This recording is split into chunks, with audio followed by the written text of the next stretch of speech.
السلام عليكم ورحمة الله. الحمد لله الذي أرسل رسوله بالهدى ودين الحق ليظهره على الدين كله ولو كره المشركون. أشهد أن لا إله إلا الله وحده لا شريك له وأشهد أن محمدا عبده ورسوله. أما بعد. Muslimin, muslimat, hadirin, hadirat yang dirahmati oleh Allah Azza wa Jal. Pertama, kita bersyukur kerana dengan taufik dan inayah pertolongan daripada Allah Subhanahu wa Ta'ala, kita dapat pada malam ini menyambung bacaan dan huraian berhubung dengan perkara yang bersangkutan soal kehidupan di alam barzakh dan juga kebangkitan semula di padang mahsyar. Kitab yang kita baca ialah At-Tadhkirah bi Ahwalil Mauta wa Umuril Akhirah, yang berhubung dengan peringatan soal-soal keadaan orang yang meninggal daripada permulaan kehidupan dia menempuh saat kematian itu, dan apa yang dilalui dan ditempuh dalam kehidupan barzakh hinggalah dibangkitkan semula, dan dia melalui apa yang diletakkan atau ditentukan oleh Allah pada hari akhirat. Mudah-mudahan tuan-tuan, apabila kita mendengar dan kita membincangkan perkara yang berhubung dengan kematian, dia menjadi suatu riqaq, melembutkan hati kita. Dia menjadikan hati-hati kita semakin gemetar dan takut kepada Allah Azza wa Jalla. Agama dia sentiasa berurusan dengan kehidupan selepas daripada kematian. Akhirnya kita akan mati. Dan keimanan kita tidak berakhir setakat kehidupan di dunia. Apa sahaja yang kita lakukan di akhirat, di dunia, akan dihitung dan dihisab di akhirat. Sebab itu Nabi SAW banyak bercakap tentang tajuk-tajuk akhirat, kehidupan selepas daripada kematian. Antara mau'izah, ingatan yang Nabi pesan kepada para sahabat radhiyallahu anhum ajma'in ialah soal kehidupan selepas kematian.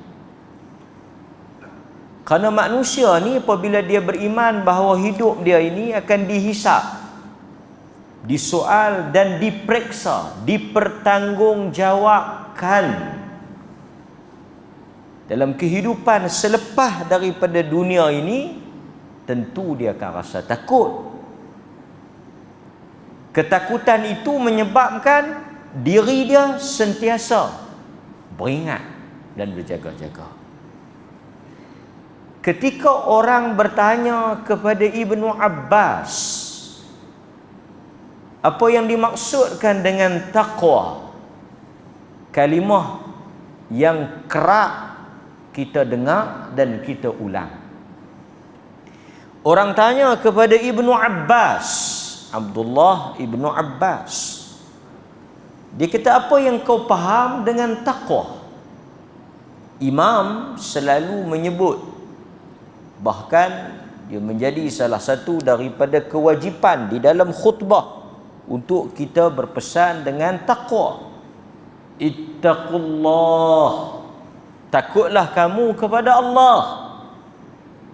Sebab itu ketika Nabi menyampaikan suatu pesanan, nasihat, kata sahabat, satu hari kami salat di belakang Nabi. Selesai daripada salat, aqbala alaina, Nabi pusing tengok kami. Kerana kebiasaan Nabi ni bila dia habis salat, dia akan beralih menghadap jamaah. Dia akan beralih tengok jemaah. Dalam riwayat, sebahagian yang menyebut bahawa Nabi akan duduk selepas daripada salam, Nabi akan duduk dengan kadar astaghfirullah, astaghfirullah, astaghfirullah, Allahumma antas salam wa minkas salam, tabarakta ya zal jalali wal ikram. Dia pusing menghadap.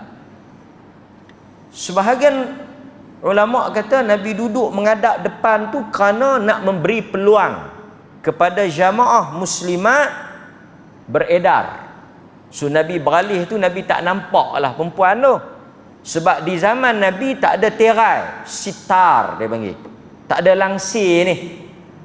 Jadi bila Nabi, pasal itu ada hadis yang Nabi kata sebaik-baik saf bagi wanita ialah belakang. Kerana kalau dia duduk depan, orang laki-laki akan nampak muka dia, akan nampak badan dia, akan nampak dia tu. Jadi Nabi kata sebaik-baik saf bagi wanita dia duduk belakang. Sebab lagi belakang lagi tertutup. Tapi kalaulah masjid tu dia ada tirai, sitar, dia ada langsir, tak timbullah isu duduk depan ke duduk belakang. Faham tak? Pasal apa Nabi suruh duduk belakang? Pasal kalau dia duduk depan, orang lelaki kalau dia beralih tengok, dia nampak lah belakang tu. Jadi kalau ada tirai, duduk depan pun sama lah. Kalau ada tirai, duduk belakang dengan duduk depan sama? Sama tak tuan? Sama lah, pasal kita tak nampak. Ada tirai pun dia duduk berlari belakang, dia duduk berlari belakang. Pasal apa? Nabi kata sebaik-baik saf di belakang. Dia tak faham maksud hadis tu ialah duduk belakang tu kerana tak mau bagi nampak. Dia agak terselindung. Kan? Macam orang duk tanyalah. Nabi kata salat bagi wanita ialah di rumah. Sebaik-baik salat bagi orang perempuan ialah di rumah. Pada ketika itu, pada masa itu, orang perempuan duduk di rumah. Sebab apa? Kerana latar masyarakat ketika itu, orang perempuan memang dia tak expose, dia tak keluar pergi ke masyarakat ni. Kebiasaannya, budaya pada masa itu, persekitarannya, bi'ahnya, orang perempuan ni dia kira duduk di rumah, dia tak keluar sangat. So Nabi, oleh kerana kebiasaan wanita, tabiat wanita itu duduk di rumah, maka Nabi kata apa? Sebaik-baik salat bagi orang perempuan ialah di rumah. Artinya dia terselindung, dia terselamat, dia terpelihara, dan itulah situasi pada ketika itu. Nampak? Tetapi dalam dunia kita hari ini, orang perempuan dah keluar. Dulu nak keluar bahayalah kan, dalam suasana gelap, dalam keadaan dululah masyarakat Arab dulu kan bahaya. Pasal itu Nabi kata akhir zaman ada wanita yang akan bermusafir daripada mana? San'a, Yaman. Perempuan tu seorang diri, dia mai daripada Yaman pergi ke Mekah, seorang dia, alone, dia seorang dia, menunjukkan apa? Keadaan ketika itu selamat. Sekarang ada orang perempuan mai daripada Yaman pergi Mekah, atas pada Mekah pada kan? Lebih pada itu. Faham tak?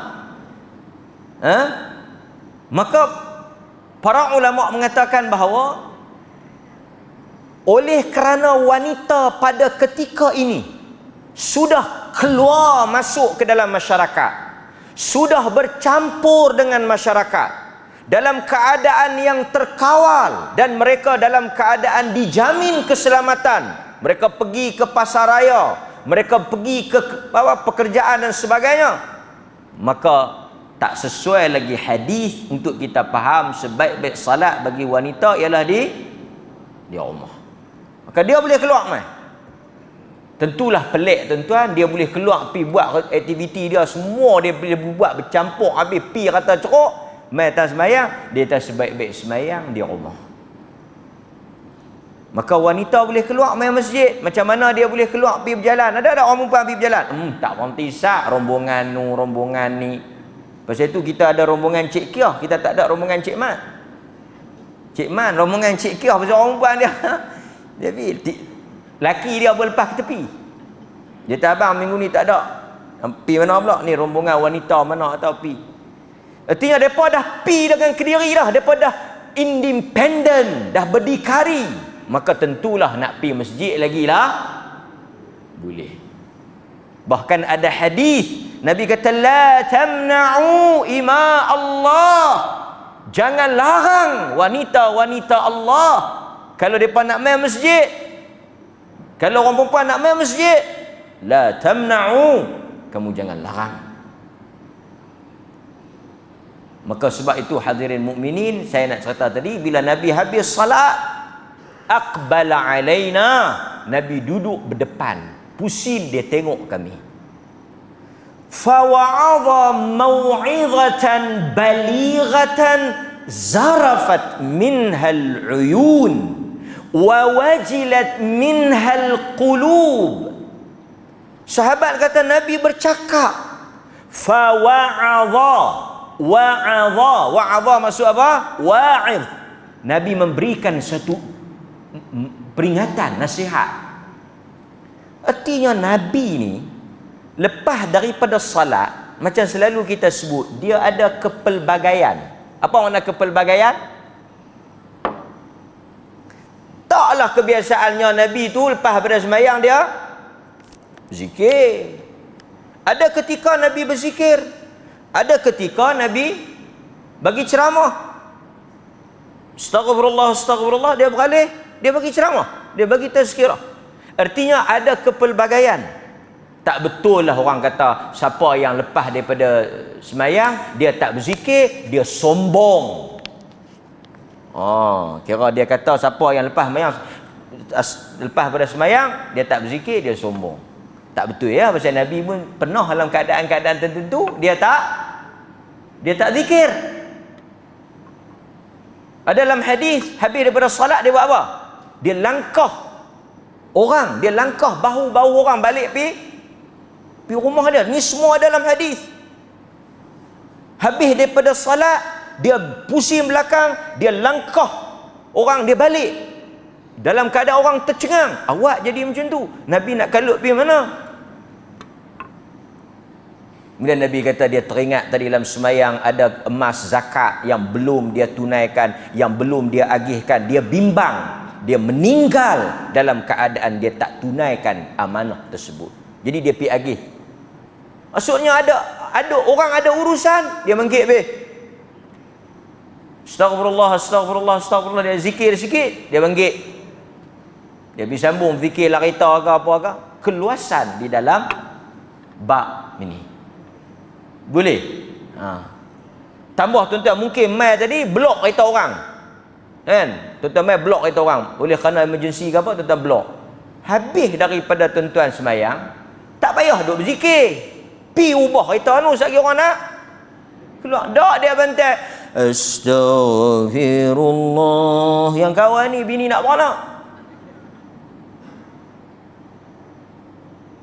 Dia tak ada fiqh. Tu yang kita sebut tu, sebahagian orang dia tak peka, dia peka. Pergi salat di RNR, di airport, tempat-tempat yang orang ada urusan. Salat di tempat-tempat yang orang ada hajat. Airport tu orang tak pi saja-saja. Ni hang nak pi mana pagi ni? Aku nak pi Kepala Batas Sat. Ada apa? Saja nak pi duk kena kopi tu. Tak ada kerja orang nak pi airport, tak ada sebab. Orang pi mesti ada sebab. Ada hajat, nak pergi naik kapal terbang pi mana-mana. RNR tu mesti musafir. Tak ada orang saja-saja pi duk kena nasi, duk pi gurun. Main mana ni? Tak pi mana saja main makan nasi kat gurun ni. Mesti ada orang ada hajat. Maka Nabi SAW kata apa? Apabila, ni Nabi sebut, apabila ada di kalangan kamu yang menjadi imam, falyukhaffif, hendaklah dia meringankan salatnya. Kerana apa? Dalam hadis yang diriwayatkan oleh Al-Imam Al-Bukhari,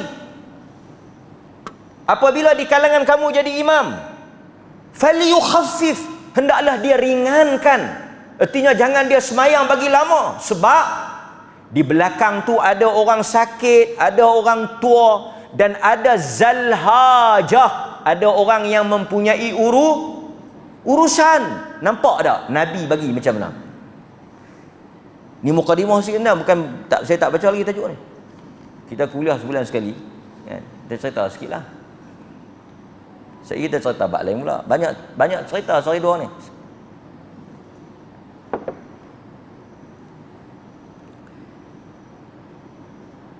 Jadi bila kita pi tempat-tempat yang macam ni, artinya semua ni orang ada urusan. Jadi bila orang ada urusan, Nabi kata apa? Raikan. Pasal itu bila orang mengadu dekat Nabi tentang sahabat yang semayang lama, Nabi kata ada di kalangan kamu bila dia jadi tok imam, dia menyebabkan orang lari. Nabi marah.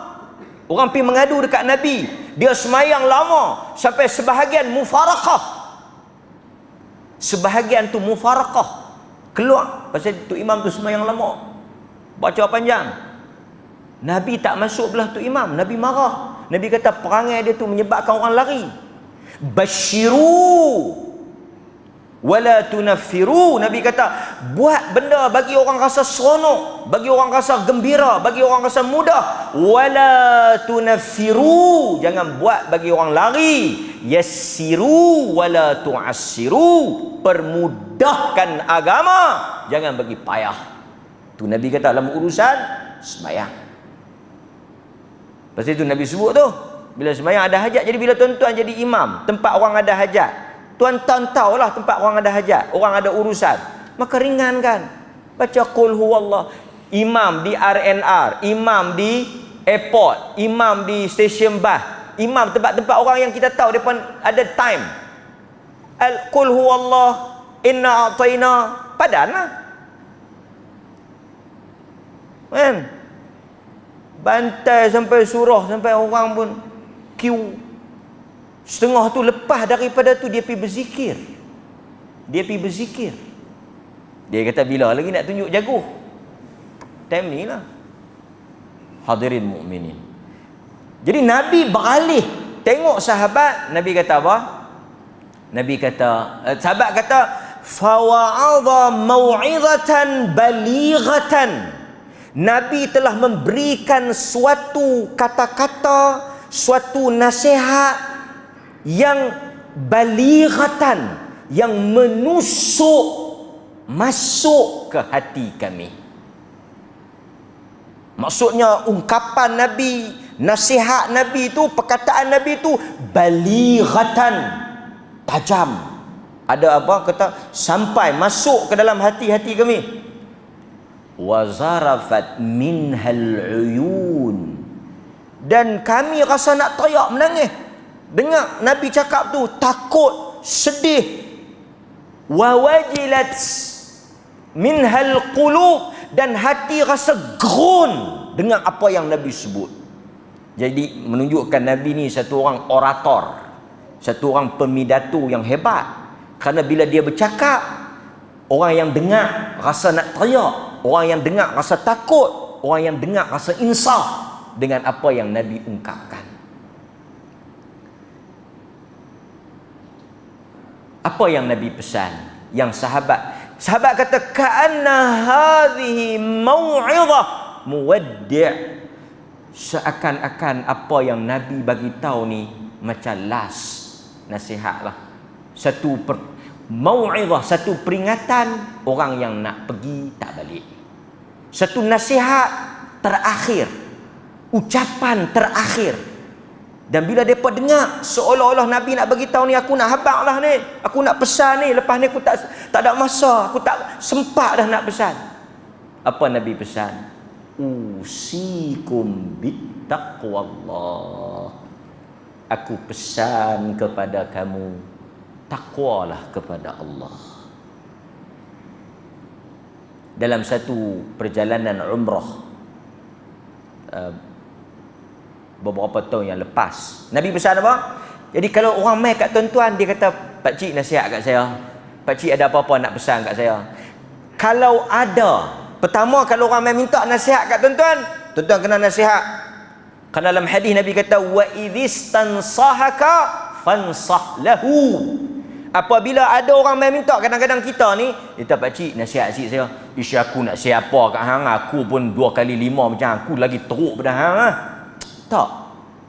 Satu orang bila dia mai minta kat kita nasihat, walaupun kita taklah tahu mana sangat, Nabi kata wa idhistansahaka fansah lahu. Apabila ada orang mai minta kat kamu, dia kata, Pak Cik, Mak Cik nasihat sikit kat saya, pesan sikit apa yang patut. Siapa-siapalah, fansah lahu, hendaklah kamu bagi nasihat. Nak kata apa? Paling tepat, pesanlah kat siapa-siapa yang mai minta nasihat. Aku berpesan kepada kamu, takwa kepada Allah. Cukup mah. Sebab itu kami pergi Masjid Nabawi. Masa tu ada majlis halaqah ilmu Syekh Abdul Muhsin Abbad, Syekh yang mengajak Sahih Muslim, ilmuwan besar hadis di Masjid Nabawi di Madinah, Abdul Muhsin Abbad Al-Badr. Ramai orang, lepas dia mengajar, ramai orang mai lah minta fatwa, minta nasihat. Bagi tahu dekat dia, madza tusi lana, apa yang kau nak nasihat kepada kami? Dia kata, usikum bittaqwallah. Aku berpesan supaya kamu bertakwa kepada Allah. Ringkas.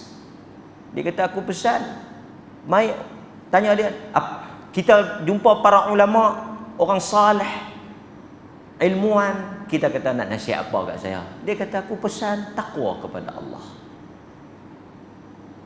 Takwa. Ibnu Abbas dia kata, takwa adalah seperti kamu berjalan di tempat yang berduri. Macam mana? Dia kata, kamu berjalan di tempat yang ada duri. Jawab mereka yang dengar soalan tu, dia kata, kami jalan bila tempat ada duri, kena hati-hati lebih lah, takut terpijak. Bila kita jalan satu jalan ada duri, tentu kita jaga, tentu kita hati-hati, pasal kita takut terpijak. Kita beware, kita nak tahu langkah pun kita tengok dulu, kita nak pijak pun kita periksa dulu. Kalau tempat yang tak ada duri, kita pakai jalan ya, pakai langkah ya, tak tengok kiri kanan depan belakang. Tapi bila tempat tu ada duri, tentu kita hati-hati, kita nak pijak, kita tengok dulu, perhati dulu, baru kita tahu langkah kita. Itulah takwa. Dalam bahasa yang mudah, itulah takwa. Artinya dalam kehidupan ni, bila satu orang ada takwa, dia hati-hati.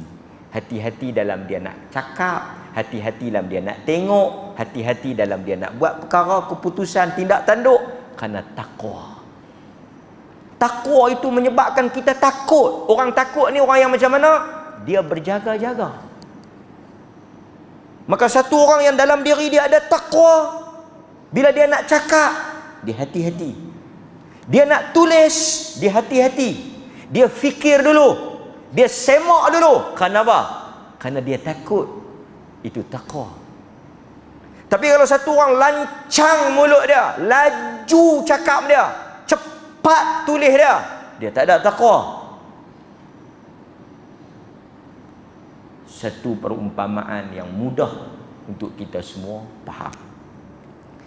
Bab yang berikutnya yang disebut oleh Al-Imam Al-Qurtubi rahimahullahu ta'ala, bab ma jaa fi uqubah, bab pada menyatakan tentang balasan, azab, seksaan dan akibat mani' bagi mereka yang enggan, ingkar mengeluarkan zakat, dan buruk, kesudahan yang buruk dan balasan yang berat bagi orang yang khianat dan memakan harta dengan cara yang salah ketika dia melalui hisab. Ketika dia melalui, so cerita ni di mana? Ketika kita berada di al-hisab. Jadi dia nak bawanya dalam perbincangan ni, dalam hadis-hadis yang ada dalam bab ini, Al-Imam Al-Qurtubi bincangkan tentang apa yang Tuhan sediakan ketika manusia dihisab, khususnya di bawah tajuk orang yang enggan, ingkar, bakhil, susah, sayang nak bayar zakat. Dihisab tu, ketika dia berada di hisab, kan kita ada apa di akhirat?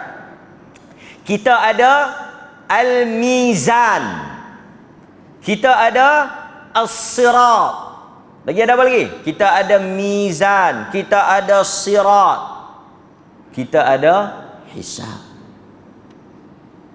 qisas. Banyaklah yang cerita ni, cerita di hisab. Baik, dia bawa hadis yang pertama yang diriwayatkan daripada Abu Hurairah radhiyallahu an dalam Sahih Imam Muslim, berhubung dengan orang yang enggan untuk membayar zakat. Kita tengok hadis ini diriwayatkan oleh Al-Imam Muslim bagi orang yang enggan membayar zakat. Tuan-tuan hadirin mukminin, kita ni kebanyakan kita bukanlah daripada kalangan orang yang bayar zakat. Tapi ada satu cerita menarik yang dikongsi oleh seorang penceramah. Saya lupa nama dia. Kalau tak silap saya, Ustaz Fadil Ahmad Syamsuri. Mungkin dia yang sebut kot, saya pun terlupa siapa yang, tapi saya dengar lah dia cerita tu menarik. Dia kata ada satu orang tua yang dia ni ada duit, maksudnya dia tak susah lah, dia boleh hidup, tapi bagus dia punya sikap, attitude dia tu bagus, kita boleh tiru. Dia kata, kita baca hadis yang dibawa oleh Al-Qurtubi, tapi kita nak bawa cerita ni sebab nak bagi jadi satu pengajaran untuk kita. Dia kata orang tua ni, dia ada duit, anak-anak dia pun duk bagi duit, kalau tak silap saya lah, fakta cerita ni saya tak apa ingat sangat. Tapi dia duk buat benda, sawah padi ni dia duk buat. Jadi bila orang tanya dia, apa sebab dia duk susah payah buat sawah padi ni, bendang ni, duk buat apa lagi kan? Kita kata dah tua dah, buat apa bendang ni, buat apa sawah padi ni kan? Duit pun ada nak makan, kalau takat nak makan hak yang anak-anak duk bagi bulan-bulan ataupun adalah pendapatan dia tu, cukup lah, lepas lah. Maksudnya dia tak payah susah-susah lah buat bendang ni, dia boleh hidup lah. Tapi jawapan dia tu, satu orang manusia apabila dia memahami agama, dia ada takwa, jawapan dia tu kita kadang-kadang tak terfikir. Dia kata kalau untuk makan memang dia lepas. Macam tuan-tuan kan, dapat 1,000 ke 2,000, syukurlah, alhamdulillah, terima kasih. Maksudnya yang pencen dapat 1,000 kan, 1,000. Kalau bini pencen, laki pencen 2,000. 2,000 nak makan, kita nak makan banyak mana kan, 2,000. Jadi bolehlah kita hidup. Tapi dia kata tu kalau nak fikir makan lepas. Tapi dia buat juga padi ni, dia buat juga bendang ni sebab bila dia buat bendang ni, dia buat padi ni, dia boleh mengeluarkan zakat. Zakat apa? Zakat tanaman. Ada tak di kalangan kita yang bila buat satu benda teringat hala lagu ni? Masa tuan-tuan tanam harum manis, ada tak? Dia tanam buat apa ni? Tak apalah kalau kata tak untung mana pun, kalau kata tak boleh kaya pun, korang-korang boleh bayar zakat tu, legalah. Boleh lah. Nampak tak? Dia punya dimensi pemikiran dia, dia punya sudut pandang dia, cara dia membaca apa yang dia buat itu untuk keuntungan akhirat. Kita tak fikir kehala tu. Saya lah tuan-tuan mungkin tak. Sebahagian orang dia menega. Apa dia hang menega? Dia kata kalau menega ni boleh buat keluar zakat perniagaan. Nampak? Dia buat benda tu kerana dia nak bayar zakat. Mungkin dia boleh semayang, mungkin dia boleh puasa, tapi kalau tak ada sebab, dia nak bayar zakat apa? Takkan saya bayar juga zakat fitrah. Nampak? Ada orang dia menega dengan sebab apa? Dia kata bila saya menega, untung saya boleh bayar zakat. Niat tu, cara fikir tu. Jadi yang kita nak fikir. So dia buatlah juga benang. Bila setiap kali ambil, dia bayar zakat.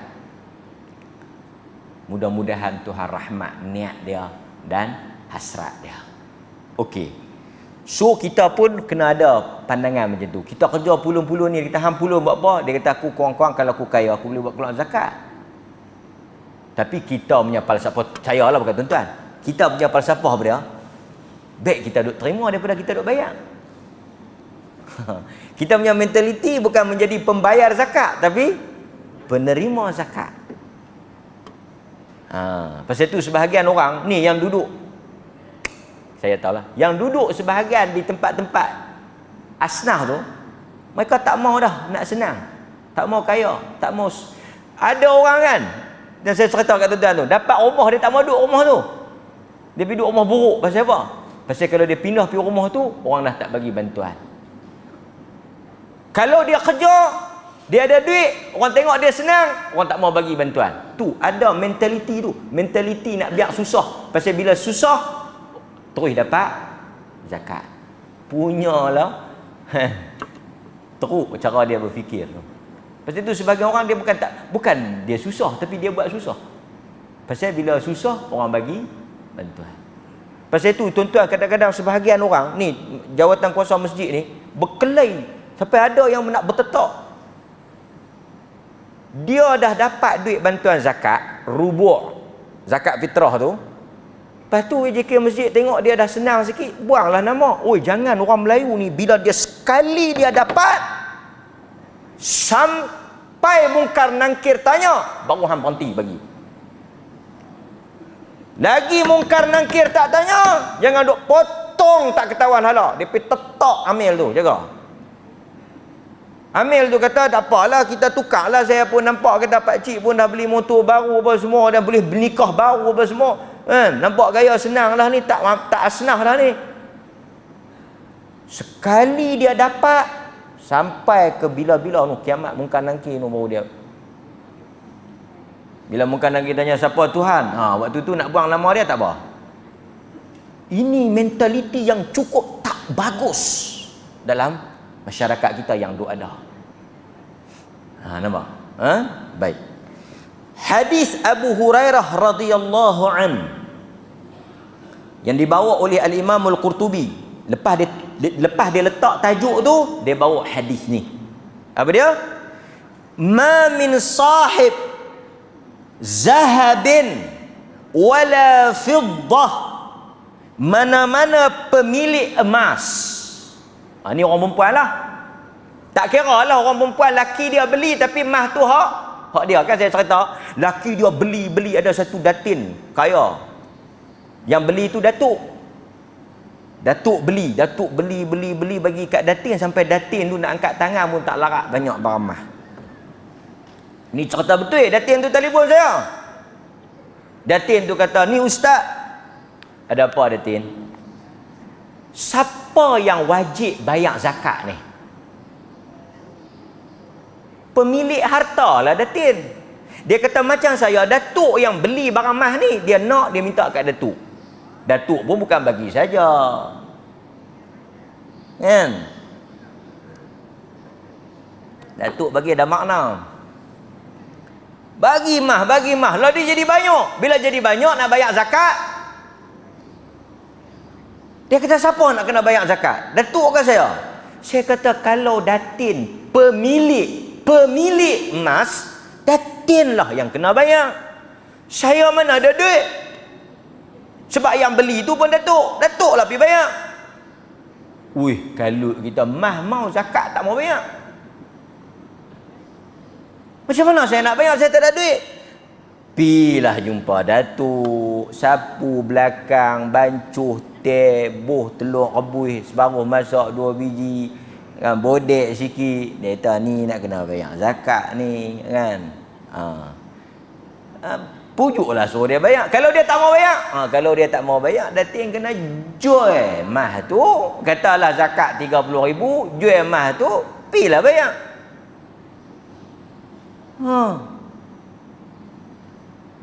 Dia pasal hak dia, milik dia. Kan? Melainkan kalau datuk tu kata, ni aku bagi kat hang ni bukan bagi terus, ni aku bagi pinjam. Nampak kalau hang pakai pun nampak tak elok dah, aku bagi kat orang lain hak pakai elok sikit. Yang tu datuk bang kata tu. Hadis pertama pun tak baca lagi. Bang lah. Saya lama dah tak ceramah. Saya tak tahu lama mana. Maghrib Isyak. Yang ni bunyi azan lah. Azan tuan-tuan. Sekali saya habis satu hadis, saya sambung. Kita sambung sikit lah. Awal lagi. Kita sambung sikit lagi. Kan? Kita jumpa bulan depan pula. Baik. Summa min sahib dhahabin wala fiddah la yuaddi minha haqqaha illa idha kana yawmal qiyamah sufihat lahu safaih min nar. Orang-orang yang ada emas, ada perak. Ini untuk wanita. Selalunya wanita ni dia ada emas, ada perak. Kita diperoleh fatwa pakai ke tak pakai, bila cukup pada kadar dia nisab yang dianggap harta, dia kena bayar.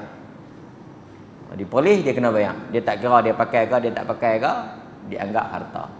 Pada kadar yang munasabah lah. Ini tuan-tuan boleh rujuk dengan Baitul Mal. Dan orang perempuan dia kena bayar. Walaupun suami dia beli, macam saya kata tadi, dia pemilik, dia kena bayar. Cuma berlaku perbezaan pandangan di kalangan fuqaha emas yang ada di pajak gadai. Adakah dia wajib ataupun tidak? Khilaf di kalangan ulama. Sebahagian kata kena bayar kerana milik dia. Sebahagian lagi kata tak wajib kerana dia tak memiliki sepenuhnya. Milkut tam dia panggil. Dia bukan 100% dia punya. Sebab dia bila dia gadai, sebahagian hak dia, sebahagian lagi hak pihak yang dia gadai itulah. Ini juga berlaku pada zakat wang kumpulan simpanan pekerja. Kumpulan wang simpanan pekerja. KWSP kan? Adakah dia kena keluar apabila dia dapat duit tu, maksudnya umur dia 55, dapat dia kena keluar terus ke? Ataupun setelah cukup 1 tahun baru dia kena? Sebab sebahagian kata KWSP ni bukan duit kita, milkut tam, bukan 100% milik kita, kan? KWSP ni bukan duit tuan-tuan lah, tapi bukan milik penuh macam duit dalam bank tu. Tuan-tuan teringat nak pergi beli darian, tak ada duit, boleh pergi jolok KWSP? Tak boleh. Tapi duit tuan-tuan, akaun tuan-tuan carum, kan? Jadi perbincangan lah. Tak apa, yang tu khilaf. Siapa nak bayar boleh, siapa yang nak pegang. Isu ni perbahasan panjang. Baik. Lalu dia kata siapa, Nabi sebut siapa yang ada emas, ada perak, dia tidak menunaikan haknya, yakni zakat. Dia tak bayar zakat. Lalu pada hari kiamat emas dan perak itu akan dijadikan macam piring daripada emas tu, dia buat piring daripada api. Kemudian fa uhmiya 'alaiha finnar, kan, dipanaskan dengan api neraka. Fayukwa, kawa ni fayukwa, apa, kawa yakwi, streka. Perkataan kawa tu streka, iron. Fayukwa, distreka. Di mana? Di jabhatuhu, di jabhah, nih dahi. Maksudnya emas perak yang dia tak bayar zakat. Ni tolong ingat orang perempuan ni. Tolong balik tanya mak-mak kita, tok-tok kita, bini kita, hang dah banyak tak emas? Hang duk bayar tak? Hang duk kira tak? Mana dia kata tahu, tak tahu pun dia kata. Berapa tahun dah hang tak bayar? Nak kena backdated, nak kena kira balik. Qadha zakat dah. Pasal dia tak bayar. Kalau tidak, esok ni dia akan dibuat piringan dan distreka. Fayukwa biha jabhatuhu, dia streka dari dia, jambuhu, dia punya tulang rusuk dia, lambung dia ni, wa zahruhu, dan belakang dia.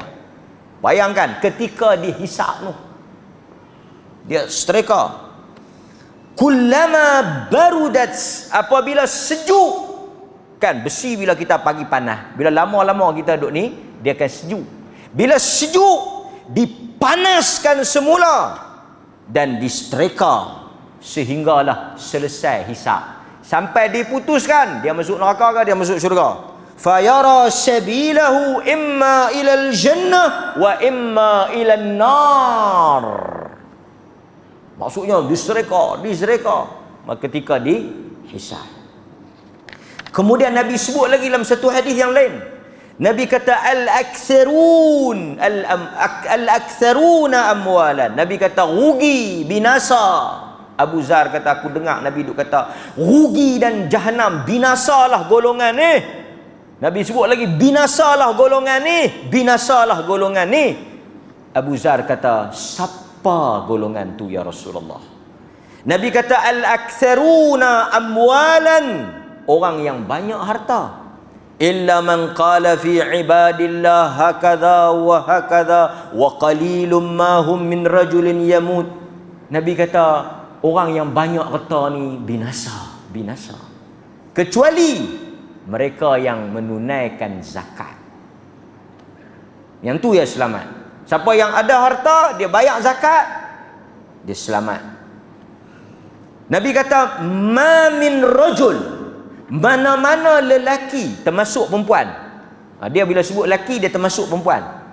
Ma min rajul yamut, yang ketika pada hari dia mati, fayatruku ghanaman, dia ada kambing, au ibilan, unta, au baqaran, lembu, la yuaddi zakataha, dia tak bayar zakat. Dia belah lembu, belah kebau, belah kambing, belah apa semua, dia tak bayar zakat.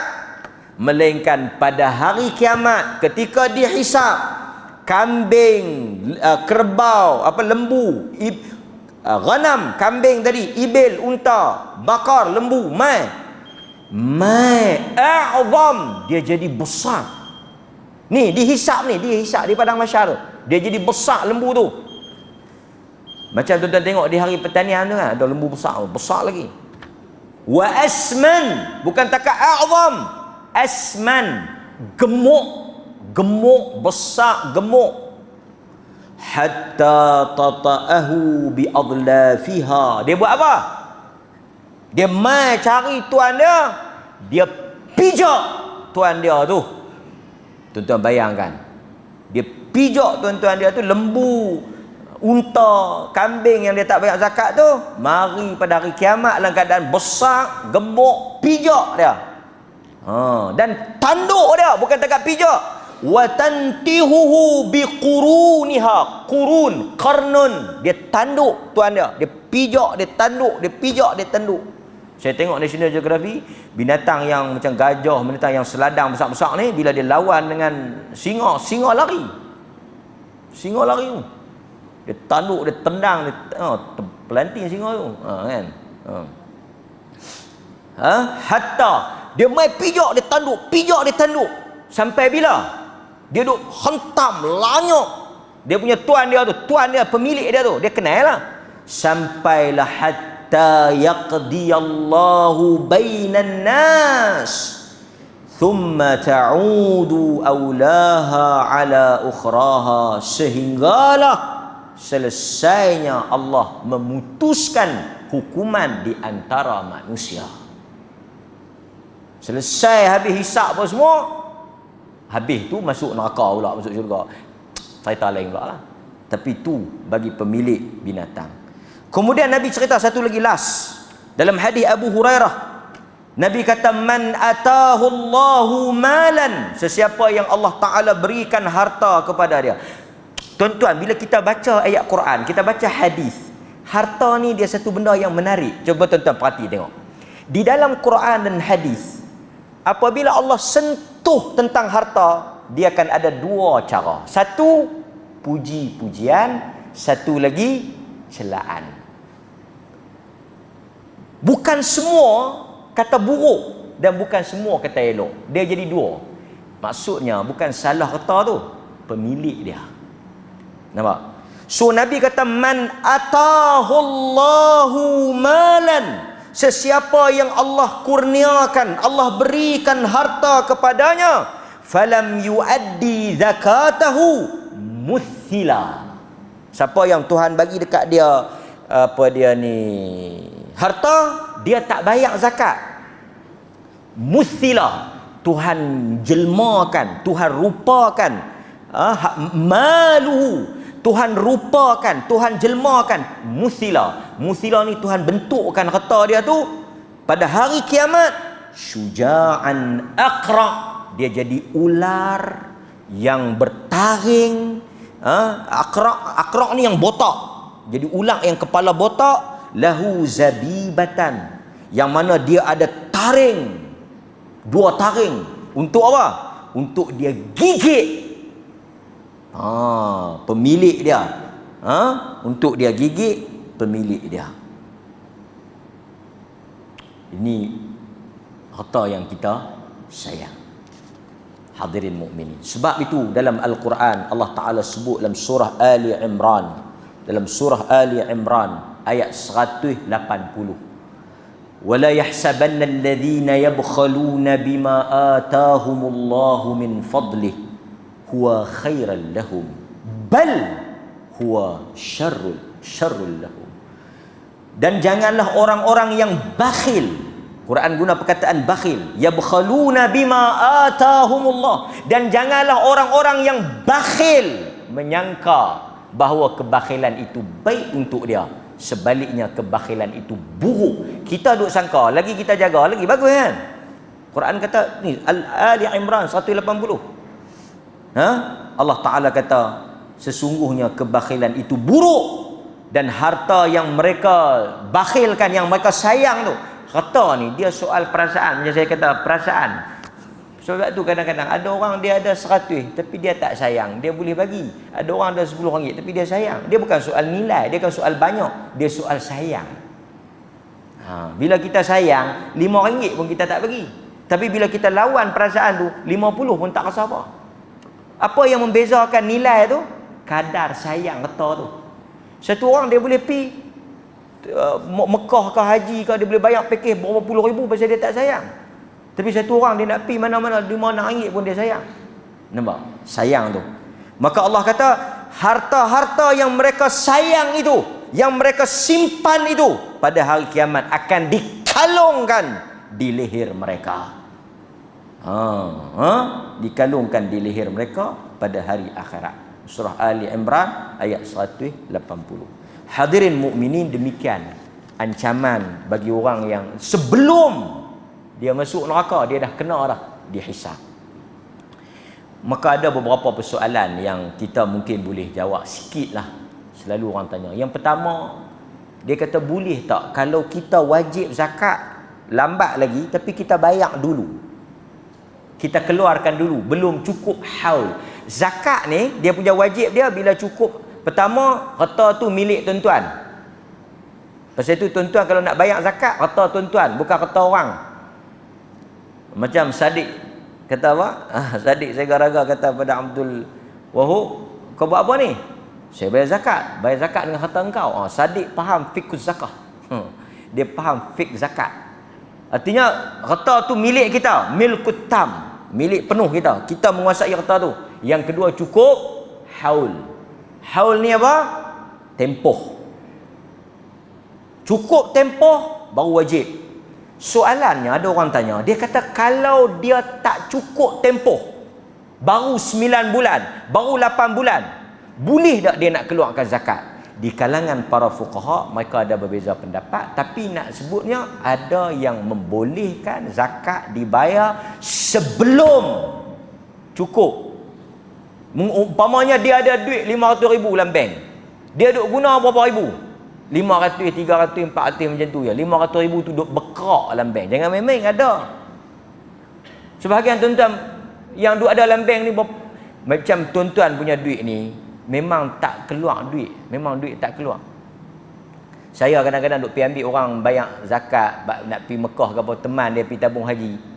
Bawa keluar, dia kata, jom ustaz pergi tabung haji, saya nak bayar duit umrah. Saya pun teman. Pergi bawa keluar, tu dia, cash. Dia pun bukan ada jolok-jolok kad ni. Orang tua-tua bukan ada jolok-jolok kad ni. Artinya bila tak ada kad, apa maksud dia? Orang yang tak ada kad ni apa maksud dia? Orang yang boh duit tak ambil. Yang tuan-tuan, orang yang kad banyak, duit tak ada.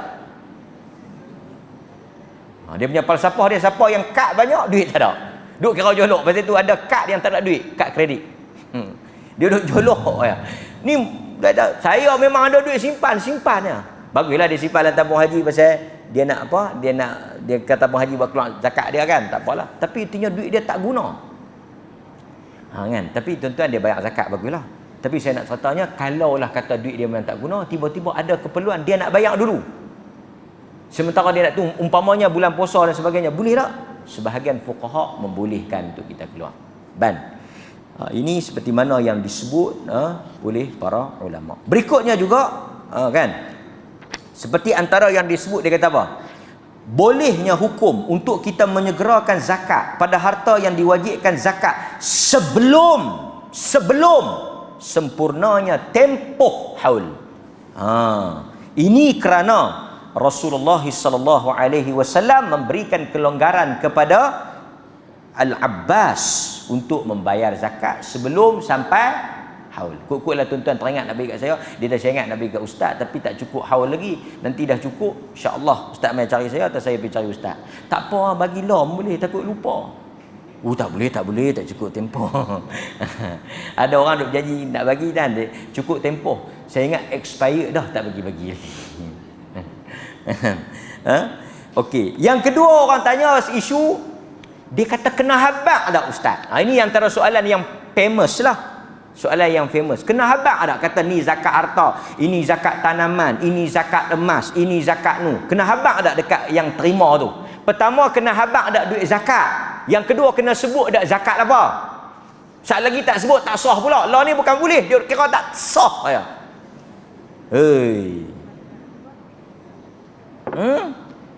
Saya pun geram lah juga pasal saya yang urus. Bila kata tak sah, artinya saya telah uruskan satu pernikahan yang tak sah. Kan? Punya tak bagus. Nak kata lebih kurang lah masjid, luar tak tentu. Pernikahan tu tuan-tuan, saya lah saksi, retaklah retah tu saya lah saksi. Saksi 25%. Saya sebut sikit lah.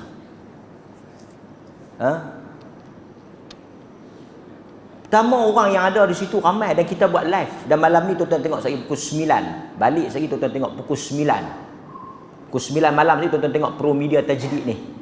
Dia tengok TV1, tak ada lah. Dia kata mana TV1 tak ada. Dia Pro Media Tajdiid, TV tak boleh masuk. Kau masuk dalam TV tak tentu. Tengok saya pukul 9. Saya kena kalut sikit lah ni. Pukul 9 nak live. Pukul 9 lagi tuan-tuan tengok. Kita jawab beberapa isu. Datuk Mufti jawab dengan Dr. Rozaimi jawab. Sebab saksi satu ialah Saya saksi dua ialah dia. Kan? Tapi yang kena daripada dua. Memanglah orang baik-baik tak kena. Cuma saya nak sebutnya, semua yang hadir tu ada lebih kurang 50 orang lebih dalam majlis tersebut. Dan ditonton oleh puluhan ribu. Dah sampai saya ingat 1 juta. Tidak ada satu pun manusia yang jujur bila dia tengok majlis akad nikah tu dan dia dengar apa yang disebut oleh Sabri Yunus, dia faham lain daripada nikah, melainkan gila. Siapa yang dengar, siapa yang tengok bila Sabri Yunus kata saya terima apa yang disebut, tuan-tuan faham apa? Tuan-tuan faham apa? Itu majlis apa? Ada mufti jual cendol? Kok akad nikah boleh jadi jual cendol? Saya terima apa yang disebut, cendol RM5. Tak ada satu kerja nak duk pergi buat. Dia kata saya, sebelum tu mufti sebut, saya nikahkan akan dikau Sabri bin Yunus dengan sebutnya apa, dengan isteri dia Ardini Anjelitan tu, sebut dah nikah. Saya terima seperti yang disebut. Dia nak mufti sebut apa? Mufti sebut apa? Awak ni hang teruk sangat ni. Benak sampai tak ada ubat. Mufti sebut nikah. Sabri Yunus kata saya terima. Terima apa? Terima nikah tu lah. Dan tuan-tuan tahu tak, dalam majlis itu ada siapa lagi? Ada keluarga Anjelitan yang bukan Islam. Yang bukan Islam. Dia mai. Keluarga dia ada 5-6 orang yang bukan Islam. Mereka pun faham nikah tu. Tu Cina tu. Cina tu pun kita tanya, you faham apa? Dia kata nikah lah. Tu dia. Cina boleh faham. Hang punya saban besar tak faham. Saya malas dah nak ulas. Pasal ramai dah ulas. Ramai dah bercakap. Saya rasa kalau saya tak ulas pun tak jadi. Tapi teruk. Tak sah nikah. Tak sah.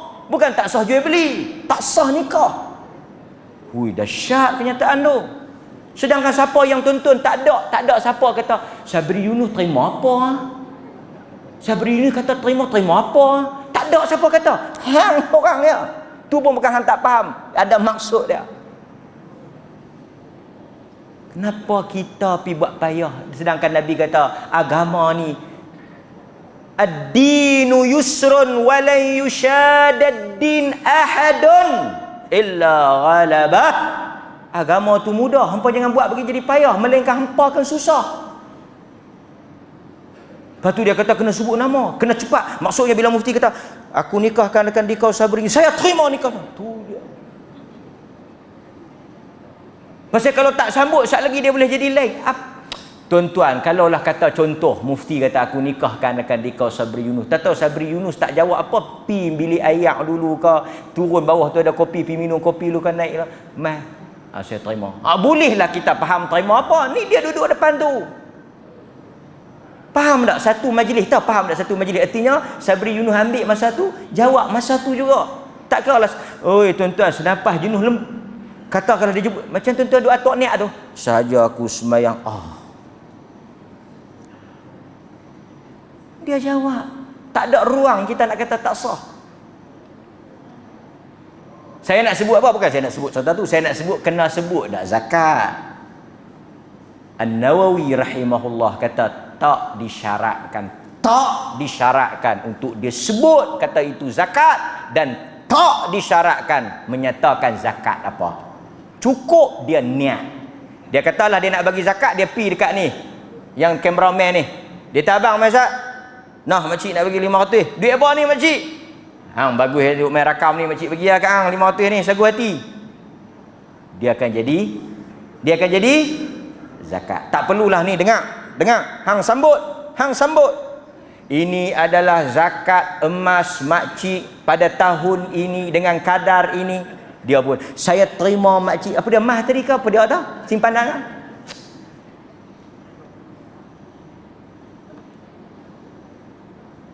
Hadirin mukminin. Benda tak disyaratkan, zakat tak payah sebut. Kan? Satu lagi orang kita dia risik, tak tahulah risik zakat fitrah tu. Zakat fitrah risik tu bolehlah ambil tapi bukanlah syarat. Malaikat pun tak tanya risik dah. Bayar. Boleh tak kita bayar sendiri? Boleh. Tak payah abang. Yang penting tuan-tuan ni tak payahlah tuan-tuan masak mai balik awak tak sebut tadi. Tak payah. Kadang-kadang orang ni dia terhina lah sikit bila kita sebut zakat kan. Dia macam ni kan, tak payah sebut. Tak payah sebut. So hadirin mukminin, mudah-mudahan kita semua boleh sama-sama mendapat manfaat daripada apa yang kita kuliahkan pada malam ini, dan mudah-mudahan Tuhan rahmat ilmu kita, majlis kita, dan Tuhan rahmat hidup kita. Aqulu ma sami'tum astaghfirullahal azim li wa lakum wa billahi taufiq wal hidayah. Assalamualaikum warahmatullahi wabarakatuh.